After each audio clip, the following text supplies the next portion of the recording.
From Newt Scamander and his fantastic beast to an unlikely friendship and cursed child, the Harry Potter universe still lives on. But which out of the two is better? Well, for starters, let's take a look at the largest audience for each. Fantastic Beasts and Where to Find Them is a prequel set in the 1920s and is geared toward a larger audience. Both the original Harry Potter fans and newcomers to the fandom can immediately get invested in the movies. It has a PG-13 rating and is pretty accessible to all. Harry Potter and the Cursed Child, on the other hand, is a two-part play that has recently been adapted into a single 3-hour-long production. It's been one of the best plays in the Princess Theatre in Melbourne for a good few years now. And let's be honest, the theatrical experience of watching The Cursed Child, truly spectacular. Chef's kiss. I was so shook by the technical wizardry on display at the play. It was insane. Rest assured, you'll never see a play as great as this. The Cursed Child is a bit of an exclusive experience, because only those who get to watch it live can experience it. The play might be a once-in-a-lifetime kind of experience, but it falls short when it comes to storytelling. It takes place a 19-year jump in timeline after the final Harry Potter book, Harry Potter and the Deathly Hallows. The story focuses on Harry and Ginny's son, Albus Servus Potter, and his best friend Scorpius, who is, shockingly, the son of Harry's arch-nemesis at Hogwarts, Draco Malfoy. The duo from an unlikely friendship after Albus is surprisingly sorted into Slytherin in his first year. As the years go on, the younger Potter boy finds himself drawing further away from his family. Albus and Scorpius end up landing themselves smack dab in the middle of an evil plot to relive Lord Voldemort, involving time turners, Voldemort's evil prodigy, and much, much more. While the golden trio of Harry, Hermione, and Ron try to figure out what's going on, Albus and Scorpius travel through time to set wrongs right. Or set rights wrong. You'll have to watch the play to find out. The pair of youngsters alter timelines and go back to classic moments from the books to work out a way to stop the return of you-know-who himself. In this story, we see the return of Death Eaters and some of our most beloved characters like Cedric. Even Dolores Umbridge makes a comeback. All of this works as a story, but the hoops that the creative team needs to jump to get the point across the stage can sometimes feel completely ridiculous, especially in the beginning parts of the play. And let's not forget the character development. While the older Ron seems pretty much spot on, it's hard to recognize the older versions of Harry and Hermione. They're completely unrecognizable from their school day selves. But before we decide on a final verdict on The Cursed Child, let's take a look at the Fantastic Beasts storyline. The first film in the series was definitely a success. We journeyed with Newt Scamander as he knew avenues of the wizarding world, and saw a series of incredible magical beasts come to life. Newt, who was portrayed by Eddie Redmayne, was a joy to watch. The story had a shocking reveal about Grindelwald, but it wrapped up rather nicely, if I'm being honest. The most important part about the film is that it gave us a proper, respectable ending, a resolution, but jump forward to the second film in the series, and boom! Half of the lore that had been established in the first installments was just undone. In order to continue the franchise, this film was a muddled mess. They tried to shake its origins from being a story about Newt and progress into a different direction and a new focus, involving Dumbledore versus Grindelwald. And then came the third installment in the series, The Secrets of Dumbledore. The film barely got any positive reviews. It's the kind of film that gets worse the longer you watch it. They put all their cards on the table for a good film, but the problem with the film is that it was just poorly put together. There are characters that have been introduced for no reason whatsoever. Grindelwald's rise to popularity is referenced, sure, but it's never fully explained. And worst of all, the number of fantastic beasts in that film can be counted on one hand. Some popular characters were also excluded from the film because they were too busy at work to help save the wizarding world. It discourages violent engagement.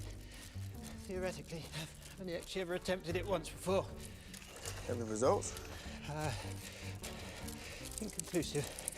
It's a pretty infuriating film. It keeps one foot in the new world and one in the old. That's enough to drive anyone mad. This series is going to give us a taste of the exciting Dumbledore and Grindelwald battle that we've all been waiting for ages though. But is it really worth watching 5 movies just to get to see that epic battle? Some of the best bits of The Secrets of Dumbledore was when these magical creatures and their place in the world of wizards is shown. In fact, the characters of both Harry Potter spin-offs are pretty great. Let's take a look at the characters in both spin-offs.